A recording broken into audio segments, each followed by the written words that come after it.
किती गोडवा आहे गुरु या शब्दात. ज्ञानाचा सागर आहात तुम्ही, ज्ञानाचा सागर आहात तुम्ही, म्हणूनच तुमचे ऋणी आहोत आम्ही, म्हणूनच तुमचे ऋणी आहोत आम्ही.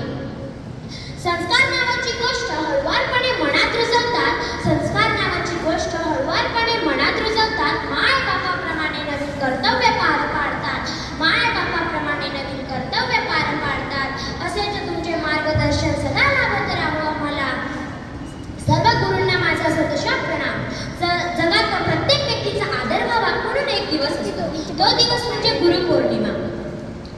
तो दिवस म्हणजे गुरुपौर्णिमा. हिंदी कालगणनेनुसार आषाढी पौर्णिमेला गुरुपौर्णिमा साजरी करतात. लोक उत्सवाने गुरुपौर्णिमा साजरी करतात. या काळात पाऊसही वेगाने वाढत असतो आणि आपल्या भारतात गुरूंचा म्हणजे शिक्षकांचा आदर केला जातो आणि गुरु हे शिष्याला चुकीच्या मार्गावरून योग्य मार्गावर आणत असतात आणि कोणत्याही व्यक्तीला महान बनवण्यास गुरुचे योगदान असते.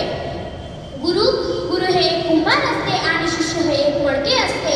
गुरु शिष्याला मडक्याप्रमाणे